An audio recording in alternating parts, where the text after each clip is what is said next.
who's an anchor in the Wolverine offensive line. And guess who's back? You guessed it, Joe Pa and Penn State are back on the schedule, and we'll have the scouting report. All that and more coming up next.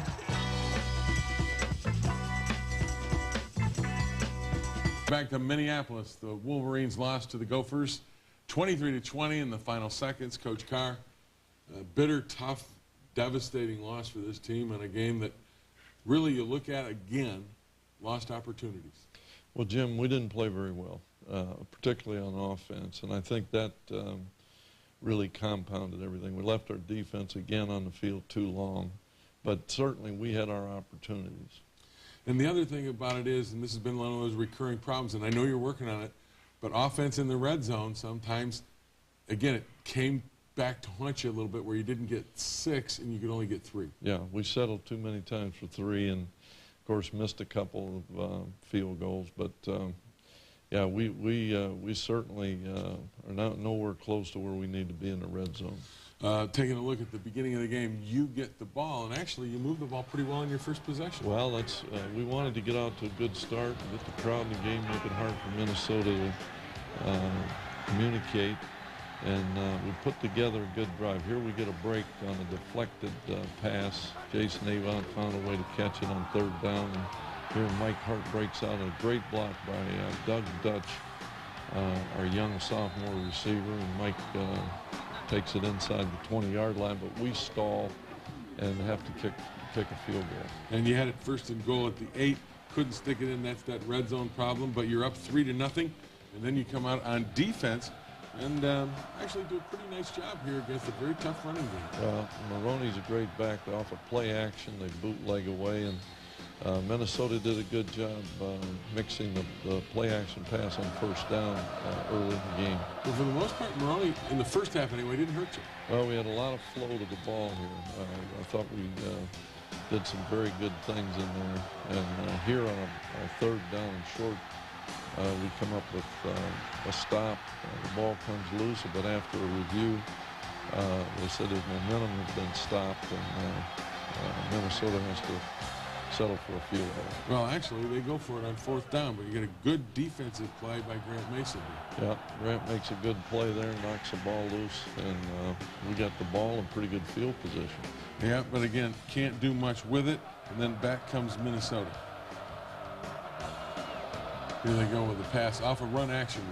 Yeah, all their effectiveness in the first half, play action pass, got our safety up in there trying to support the run, and it's too late to get back out of there. This is the first time on 3rd and short they run the option. Yeah, they executed that play earlier on a 2-point conversion against Purdue to send the game into overtime. And then they have to try for a field goal as your defense stiffens, and they hit their field goal, and at this point it's a 3-3 game. And you get the ball back after a change of possession, and Chad Henne starts to go to the air, and he works with Mario Manningham here. Well, we had a pretty effective drive here. He hits Mario outside for a 1st down, and then he comes back, we throw again, and Chad finds Steve Preston over there. It was good to have Steve back this week, and caught some passes and did some other things. Again, you stall, but this is from 47 yards. Garrett Rivas is good with that one, and you go to the lead at 6-3. And then the big break in the game comes on their next offensive play. Well, Jim, Willis Behringer, who's had just a sensational year, makes a great hit here on Maroney, knocks the ball loose into Chris Graham's hands, and we've got great field position late in the 2nd half. And on 2nd and 10. In the 2nd quarter. Right, and on 2nd and 10, you go to Preston through the air and get it down close. Well, Steve makes Chad comes down to his outlet receiver, and Steve makes a guy miss and gets good yardage, and we're 1st and goal on the 5, and on 4th down, Mike gets underneath the pile there and gets the ball in the end zone, and we're in a position here to have some control of the game, but unfortunately Minnesota hits 2 big passes here on the first play of the drive. Again, play action. He comes back and hits their flanker down the middle for a 34-yard gain. And then on a 3rd and 2 play from the 20, they go to the fade and get a score. Well, off a three-step drop, we're in press coverage, and Wheelwright's a big guy. At halftime, it's a 13-10 game. And you've got to go in looking and saying, you know, offensively we didn't do all that much, and feel pretty good in the sense that you got the turnover and you have a lead. Jim, I didn't feel good about the way we played in the first half because we had too much pressure on the quarterback. We missed some open receivers. We dropped some passes. We knew we were going to have to play better in the second half offensively because we were leaving the defense on the field too long. All right, when we come back, we will take a look at the second half highlights. But first, we hear from Lamar Woodley, who talks about the big run late in the half by Minnesota that actually helped win the game. It just wasn't that. You know, it came down early in the game where there was a lot of penalties we had, which helped them gain yards on third down. So, I mean, it should have never came down to that big run. You know, we should have been up if we would have gave up a lot of penalties.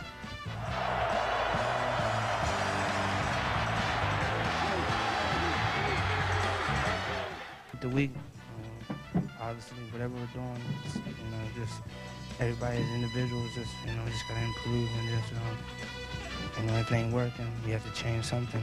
We gotta keep changing and keep doing until we win the game, and just to come out here and just be flat like that, just wasn't good overall as a team. And we left our defense out there to do it by themselves, and we just gotta play harder. And come out, go to practice, and take practice to the game. Obviously very disappointed in the locker room. The Wolverines led 13-10 at half, and one of the things you couldn't have happen in the opening of the second half was to get a big return from Minnesota, and ultimately that's what happened, gave them good field position. Well, we were kicking into the wind, and we got a good kick, the ball down there inside the end zone. But they executed extremely well. They doubled our number 4 guy. We missed a tackle there. And then Carl Tabb, thankfully, runs him out of bounds down on their side of the 50. Now, the key here is they got the ball inside the 5, first and goal. You make some good plays defensively here to keep them out. We did a great job. Alan Branch makes a great play there for tackle for loss. And Minnesota has to settle for a field goal. And at that point, that ties the ball game up 13-13.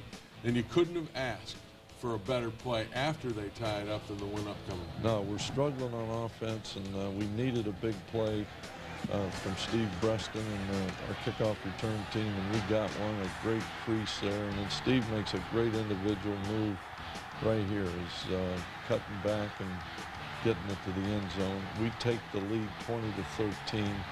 And you wanted to hope that was going to change the momentum of the game. Yeah, and the other thing it did is we were talking about a little bit, the defense had to come right back out and play. And was that a factor, do you think? Well, I think we were certainly, we have not had an offensive play yet in the third quarter, and there's 7 minutes to go or so. We got a couple of penalties on this drive, and then Minnesota gets it down inside, first and goal. We make a good stop there for 2 plays, but on third down, we toss the football and get into the end zone.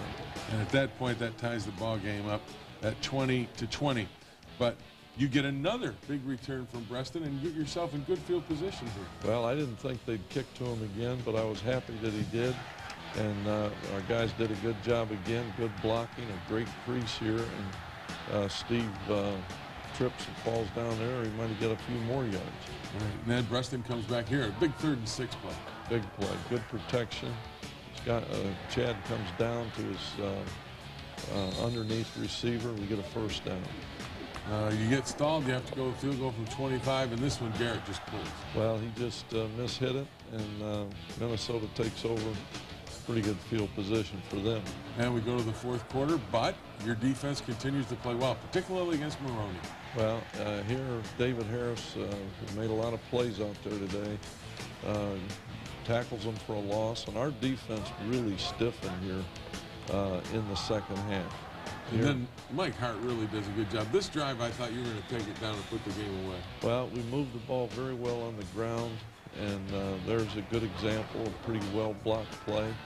And then Chad hits his check down receiver, Brian Thompson, out for good yardage, 9-yard gain, and we convert, get the first down.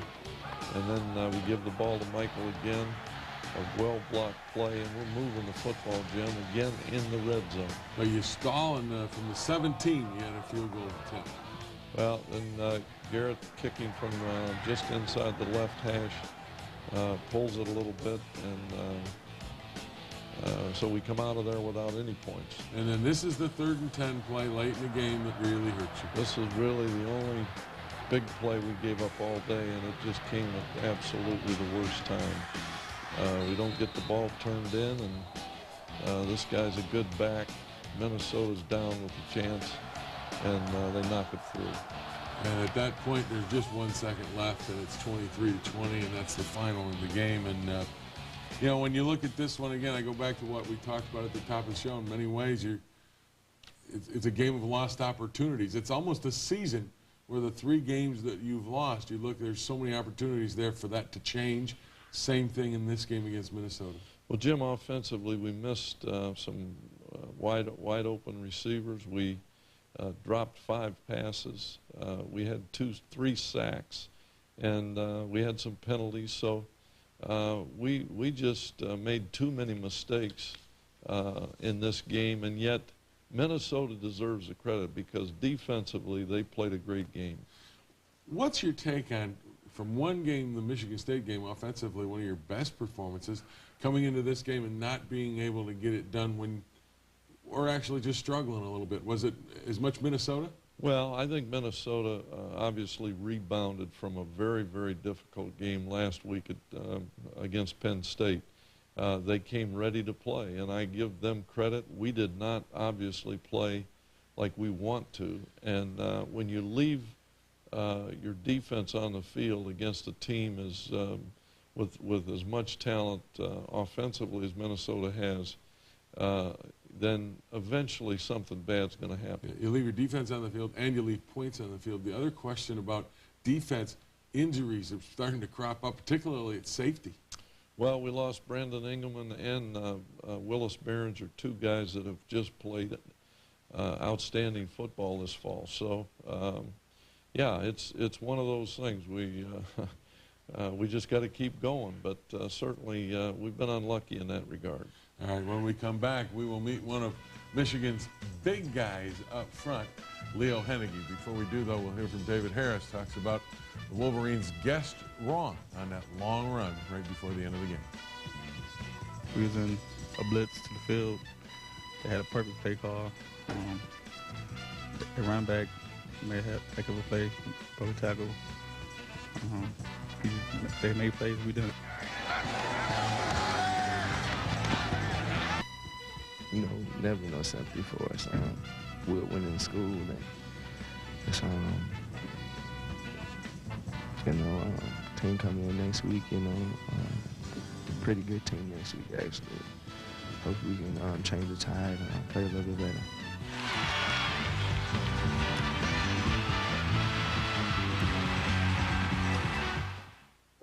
And you know, we got to go out winning.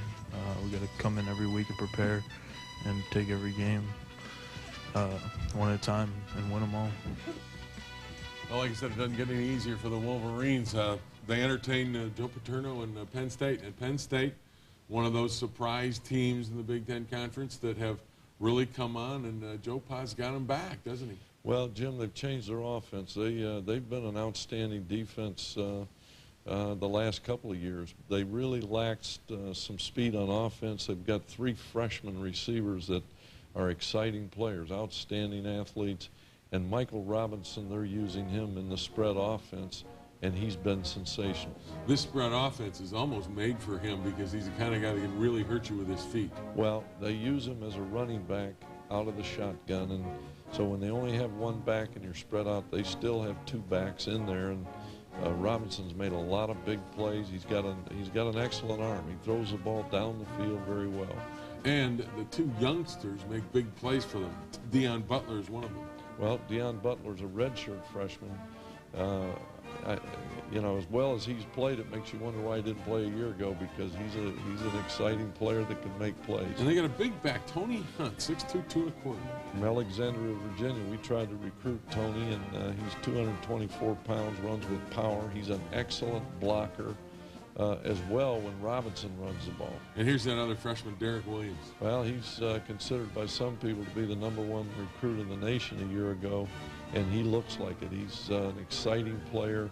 Makes a lot of plays, carries. They put him in the backfield at times. They try to find ways to get him to the ball. And you've said all along you like their defense with Tom Bahali, Paul Posluszny, and Alan Zemaitis. Well, Posluszny is an All-American candidate, and Tamba is 3rd in the Big Ten in sacks. And this guy, Zemaitis, he's been around forever, an outstanding defensive back. When you come into this ball game again, it's a spread offense team.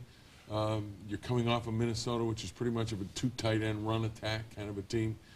What's the transition defensively to take on a team like Penn State, particularly given that you may be thin a little bit defensively? Well, Jim, this is the first. We played 2 other spread teams. Eastern Michigan ran the spread, and of course Michigan State. But this is the first team this year that uses the quarterback as an integral part of the running game. So we're going to have some things that should carry over and help us. But this is a much more dangerous team from the standpoint of the quarterback running.